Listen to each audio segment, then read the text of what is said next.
done that. Do that like that. That was the dance in the song. I heard it.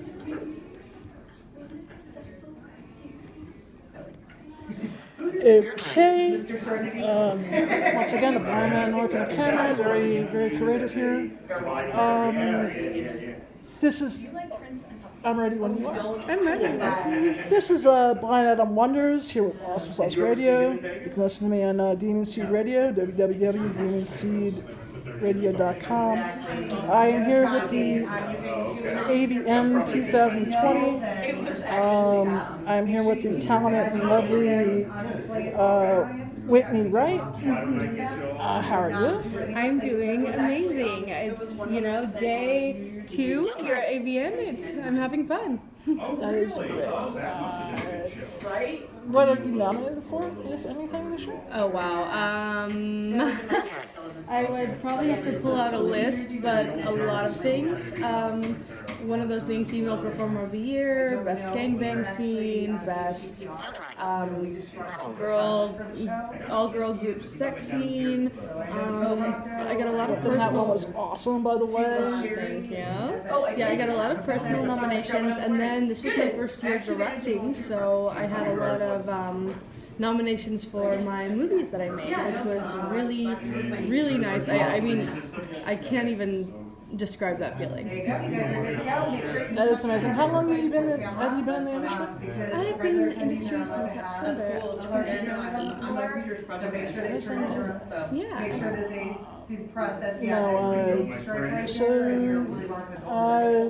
How did you get started? I got started actually from a Craigslist ad. Craigslist. Mm-hmm. Back when Craigslist was fun. I know, they ruined it.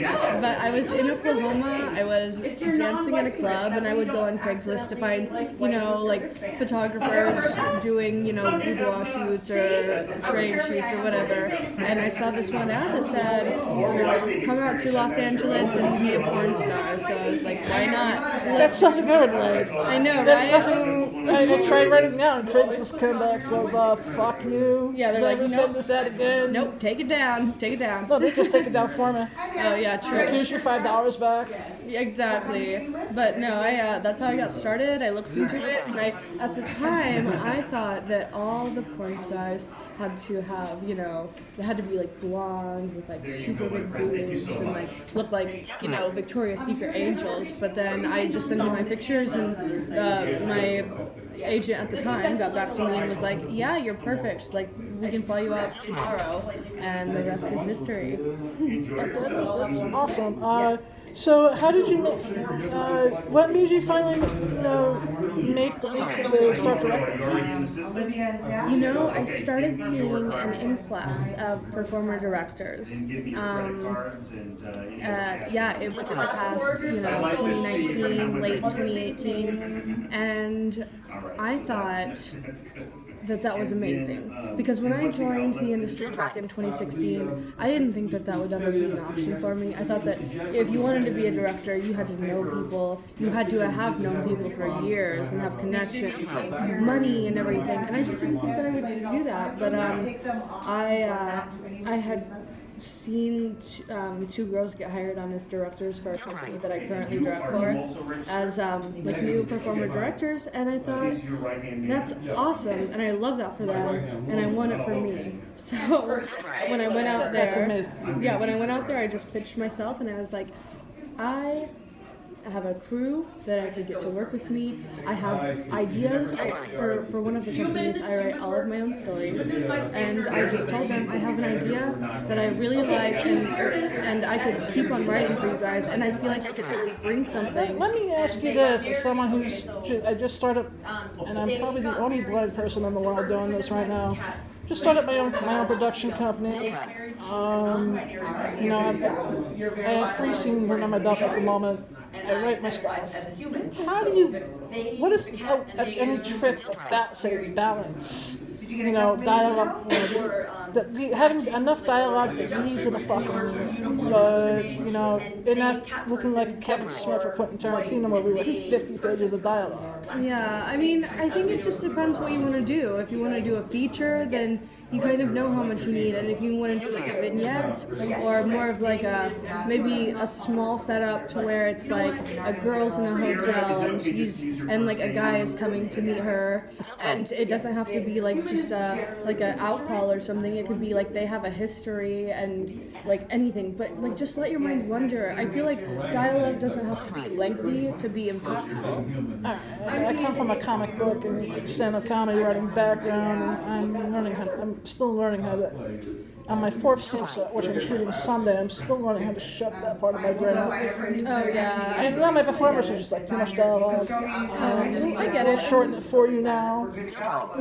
What I do when I'm writing dialogue, because I could write dialogue for days, but I will, as soon as I get done with, the whole script, I will go through it and I'll read it out loud. And if anything sounds too wordy, then I just cut it out. So, thank you very much for that advice. Of course. Let me ask you this. I've been asking this to everyone I've interviewed all weekend. How do you feel we could possibly get more people with disabilities in the industry? Whether it be on a fan perspective, maybe trying to possible career. Yeah. That's why when I'm walking around AVN or Exotica or X-Boost, I don't feel like the one member of the X-Men that just, my mutant powers, I can make porn, I'm fine. Yeah. No, I get what you mean. I think that it's going to take more, and of course, like I'm only one person with my opinions. Like this might not be the way, but I think it's going to take more mainstream studios that are not willing, but that Able. or not even able, because they're able to, and they can hire people with disabilities, whether it be like physical, mental, anything. They can, because like what. And I've always said, why wouldn't they? Because so when people watch porn, for whatever reason, I feel like they might want to see, like if you're a guy who's watching porn, you're going to look up, like, guys that look like you, fucking the porn stars that, like, you want to see yourself with. At least that's the logic in my mind. See, when I still had vision and I was watching things on VHS,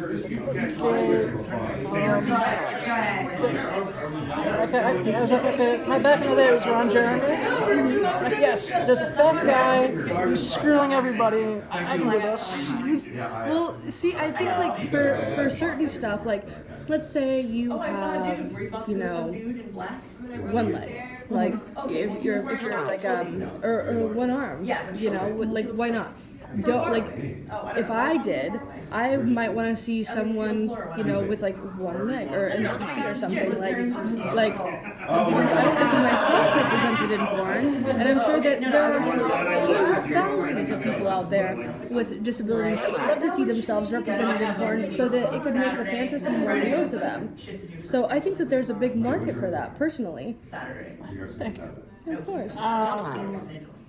What's your favorite part of being at AVN? It's okay, my life is complicated. The energy.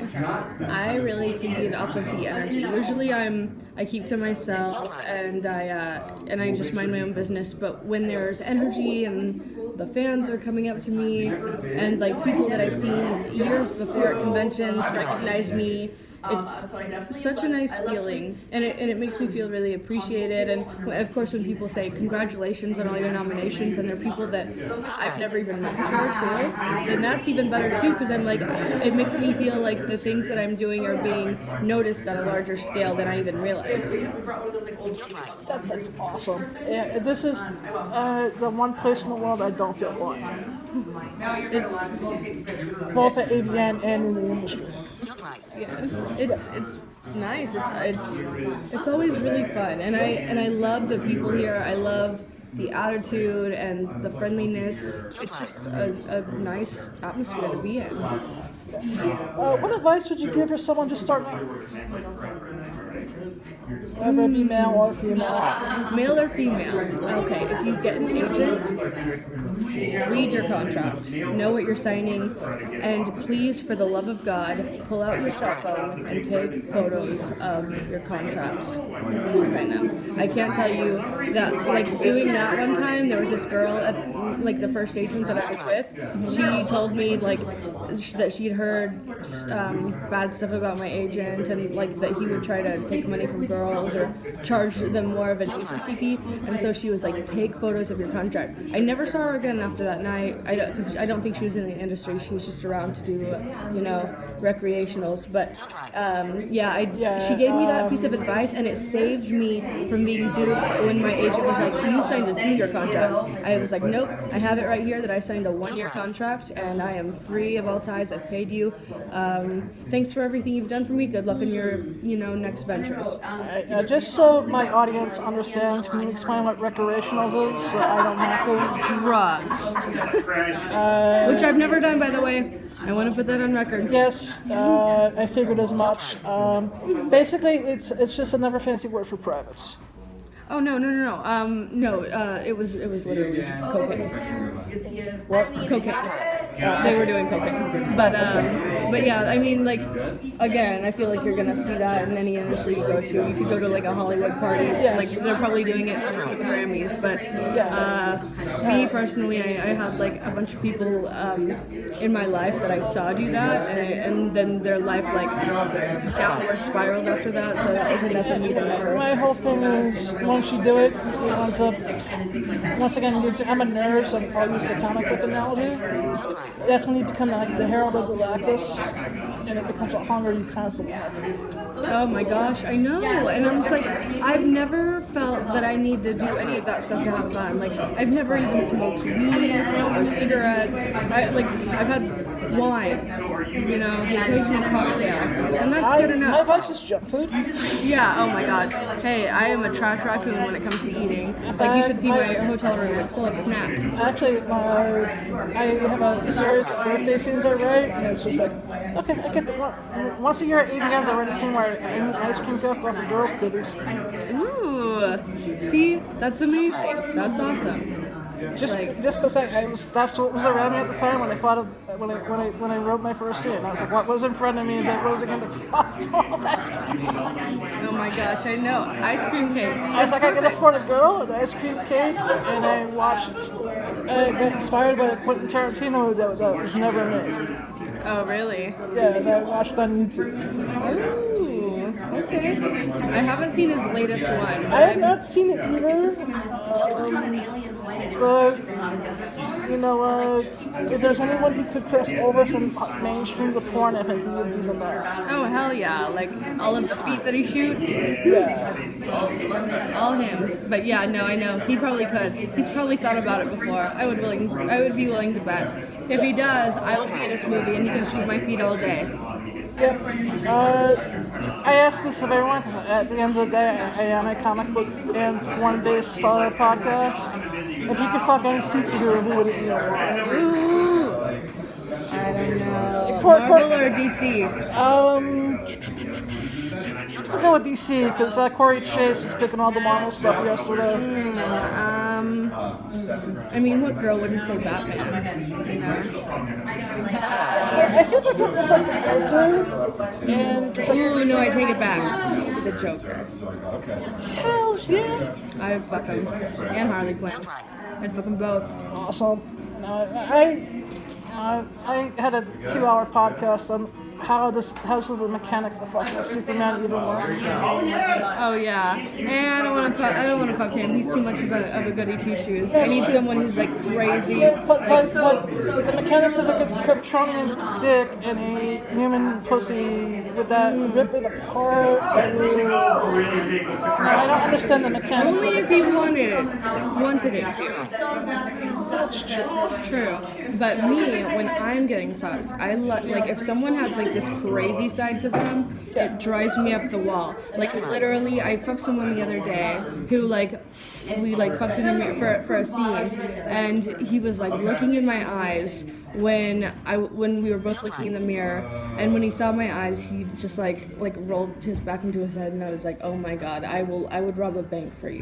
Like, fuck. Like, something about that look. So I like the crazy villainous ones. That's awesome. How are we on time? Actually, let me look. I think we're actually good because mine ended pretty early. We're 12:24 is the current time. Alright, like I said, I didn't ask Jill exactly how much time it was for, and unfortunately, I can't use the camera and the timer at the same time on this. Oh no, it's totally fine, and you're good. I don't even have another interview until like. I have about 3 or 4 more questions. I'm getting towards my lightning round type of a thing. Ask away. I'm an open book. That's sweet. So you danced. Where did you dance? I started dancing at Little Darlings in Oklahoma City under the name Jade. Alright. And I danced there for a year, and that's when I figured out that I loved performing in front of a bunch of people. So, and then the idea of doing it on camera for like thousands. If it wasn't for strip clubs, I never would have accepted my blindness. The strip clubs? Yeah, it was the one place in the world where I would go in and everyone would be, well, I wish I was blind. I'd either get that or I'd get the, oh, he's fucking faking it. Oh my god. And I'm like, alright, where's my Oscar? And I faked walking into a wall and tripping down the stairs. I didn't see. Yeah, I'd be like, oh, okay, why would I fake this? Like, what purpose would that even serve? Like, I'm not trying to trick you guys. Yeah. Like, go away then. One girl was just like, well, since you can't see with your eyes, I'm gonna let you see with your hands. And then everyone was just like, well, I wish I. And I was like, I'm gonna come back here. And I was like, can I wash? You guys need someone to wash dishes? Exactly. I was a broke college kid at the time. It became this refuge where, and then they'd start bringing in the features and the porn stars. Mm-hmm. Yeah, that's a big thing. And then that led to, one snowballed and to the point where I on an almost daily basis with these really. And I finally had a camera person who doesn't start to do. Oh man. I had it for San Diego Comic Con, and I was like, just trying to get it here. So I make these great Freddy looking videos. People are just like, I do not know the definition of MILF Magnelian 4. Because I was like, you turned me. And I even sent you videos. I'm a person working a camera. Oh my gosh. So that's cool. Did you do any featuring in Vegas? Because I'm trying to break my Vegas strip club cherry this week. Oh yeah. Well, and I don't know which one to go to. Apparently tomorrow. Wait, I don't know if it's. I'd have to look it up. But I think that Sophie D is dancing either. I think she's dancing tomorrow. Yeah, and then I'm dancing. What are you dancing? I'm dancing after the AVN Awards for I guess the official adult time after party with Joanna Angel and Jessie Lee. Where is that? That is at Sapphire, Las Vegas. Sapphire, Las Vegas. I mean, and only because I know the Sapphire headquarters is out here, and I think so, and I think they have a DJ program. Oh wow. And my dream since college was 3 things: to own a comic book shop, make porn, and DJ at a strip club. And I even open up my podcast from time to time with, world famous. I'll pick a strip club that I like and do the whole thing. And I'm told it's like you have the heart, you just need to practice this. If you could make it so that this is like Elmer Fudd or Porky Pig is DJing at a strip club, you have potential. Yeah. Yeah, hey, DJ at the strip club, they're always fun if they're nice. Yeah. I've danced at clubs in Houston, Miami, OKC, and some of them you give them a list of songs and then they're just dicks and they're like yeah, and then you walk away and they put something on that's not even your song and it's like I'm thrown off now. I had the whole thing in my head. Now I gotta dance super fast to Pitbull, last but not least, and then the last 2 questions that I wanted to ask, so I remember them finally. Do you do anything with cosplay at all? The only thing cosplay that I did was a shoot for Cos Pimps, and I dressed up. They're awesome. They are cool. I love them a lot. I don't remember what girl I dressed up as, but it was like obviously a gamer girl. God, I wish I had any more details than that. I had a blue wig and like an Arctic jacket. It was like blue with white sleeves. Sounds like something Fortnite-ish or something to that effect. Oh yeah, it was something like that, but it was like such a cool shoot, and I had so much fun, and I was like, I could really get into this because I have a ton of wigs in all of my movies. Sometimes sometimes we've like exhausted the budget, and then I can't tell you how many times I've had to play an extra in my own movies, so I have a shit ton of wigs. If you could make any parody if you could pornify anything, what would it be? Mike and Dave need wedding dates, and I would play Aubrey Plaza because I get compared to her a lot, and I love her so much. Awesome. Me, it would be Scent of a Woman. Ooh, I like that. Scent of a Woman is it's just one of those movies I see. Okay. If worse comes to worse, I can always just learn how to drive a car for 5 seconds. I'll write it down. And maybe one day when I get a little bit more established, maybe I can just pitch it to you. Yeah, I mean, why not? And where can the Awesome Sauce family find you on the interwebs? They can find me on Twitter. My handle is @WhitneyWrightX. And on Instagram it is @WhitneyWrightXO. Okay. Thank you so much for this amazing and educational interview. Thank you so much. Thank you for inspiring me to get to the next level. Oh, of course, And have of an course. amazing evening. Thank you. You as well. Thank you. It was so nice talking to you. I'm sure I will see you around here.